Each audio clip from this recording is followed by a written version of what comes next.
70,000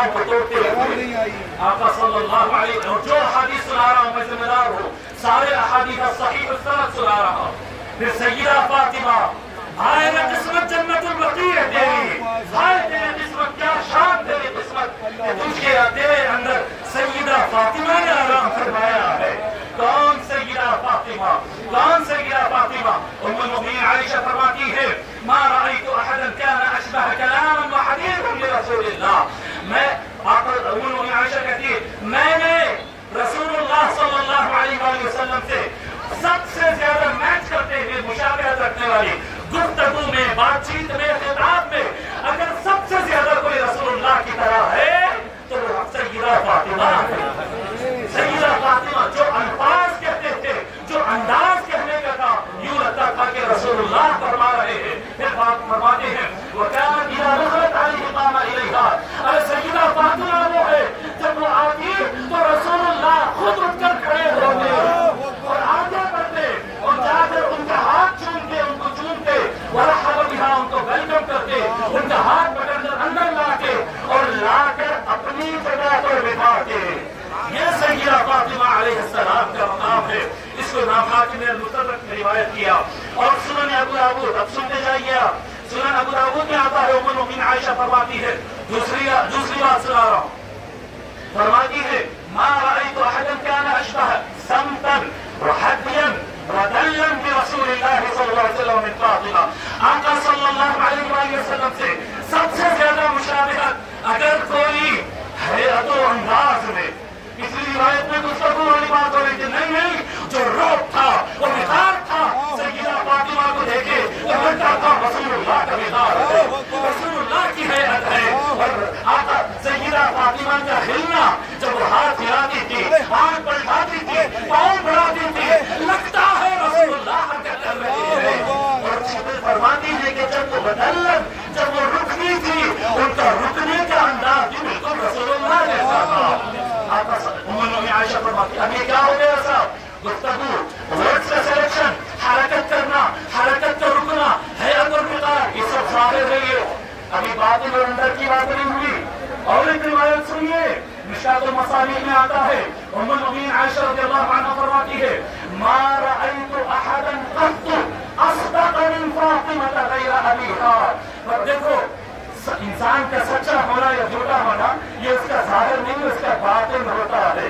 صدیق اسی کو کہتے ہیں جس کا ظاہر بھی سچا ہو اور باطن بھی سچا ہو.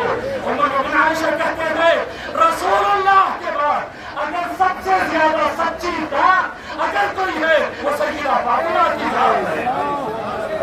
ان کا ظاہر رسول اللہ کی کاپی ہے, ان کا دل سیدہ فاطمہ کا دل مبارک میں ہو بہو رسول اللہ کی کاپی ہے.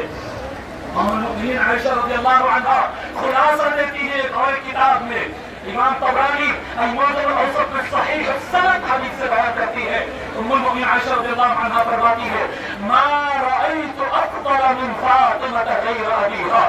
پوری کائنات کے اندر اگر رسول اللہ کے بعد سب سے افضل اعلیٰ اور اولیٰ ہے تو وہ صرف سیدہ فاطمہ علیہ السلام. سیدہ فاطمہ علیہ السلام, یہ کیا معاملہ ہے؟ سیدہ فاطمہ کا وصال ہوا, جنت البقیع میں آپ کا مقام بنا. حضرت مصعب بن مخرمہ, متفق علیہ بخاری اور مسلم کی, حضرت مصعب بن مخرمہ رضی اللہ تعالیٰ کہتے ہیں رسول اکرم صلی اللہ علیہ وآلہ وسلم نے فرمایا انما فاطمہ بضعۃ منی, بے شک فاطمہ کچھ اور نہیں, صرف میرے جگر کا ٹکڑا ہے. سر سے پیر تک فاطمہ کچھ اور نہیں, میرے جسم کا حصہ ہے. یؤذینی ما آذاہا, جو چیز سیدہ کو تکلیف دے گی سن لو وہ رسول اللہ کو تکلیف دے گی, رسول اللہ کو تکلیف دے گی. اب آتے ہیں قبر کی طرف, بات کو ختام کی طرف لے جا رہا ہوں. اب آئیے قبر کی طرف. جی حضرت ابو ہریرہ رضی اللہ عنہ, یہ قبر کا احترام کیوں, کیا قصہ ہے, کرنا ہے احترام یا نہیں کرنا ہے, کرنا ہے تو کیوں کرنا ہے؟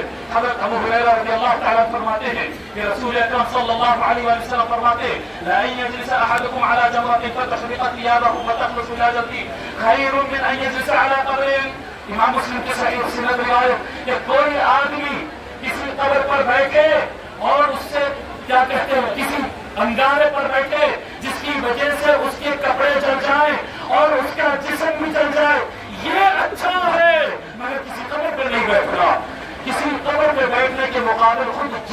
جانا زیادہ بہتر ہے۔ اور ایک روایت میں آتا ہے کہ دو قبروں کے درمیان میں سے ایک صاحب چپل پہن کے گزر رہے تھے۔ آقا صلی اللہ علیہ وسلم نے فرمایا یا صاحب السبتین القہوہ، اے قبروں کے بیچ میں چپل پہن کے پھرنے والے چپل اتار دے، چپل اتار دے۔ منصور البحرین کے الحمد فرماتے ہیں کیوں اتارا جائے چپل، کیوں قبر کے اوپر نہ بیٹھا جائے، کیوں قبر کو ٹیکا نہ لگا جائے؟ فرماتے ہیں اس میں میت کا احترام ہے، بات مٹی اور پتھر کی نہیں ہے، بات اس کے اندر جو دفن ہے۔ ہر میت کا، ہر مسلمان میت کا، ہر انسان میت کا احترام ہوتا ہے، احترام کرنا چاہیے۔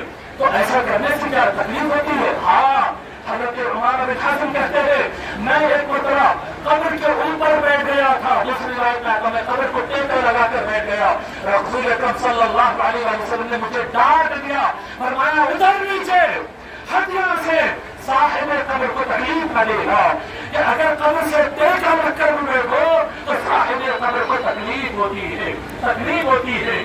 فرماتے ہیں ملا علی قاری رحمۃ اللہ علیہ لا تؤذیہ ای لا تہنہ، صاحب قبر کو تکلیف مت دو، اس کا مطلب یہ ہے کہ اس کی توہین نہ کرو، توہین نہ کرو۔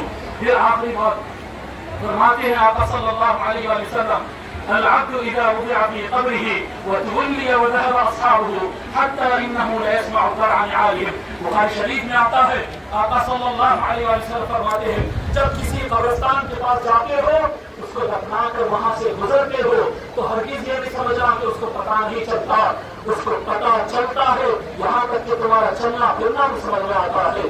آج سیدہ فاطمہ علیہ السلام کے مزار مبارک کو توڑا گیا، سیدہ فاطمہ علیہ السلام کی گنبد مبارک کو توڑا گیا۔ کیا لگتا ہے کہ سیدہ فاطمہ کو تکلیف نہیں ہوئی؟ حکمرانوں کو چاہیے کہ اپنے اس گناہ کا کفارہ کرے، ہمارا شان شان عالی شان گنبد مبارک مزار مبارک اس طرح سے تھی، اس طرح سے تعمیر کیا جائے۔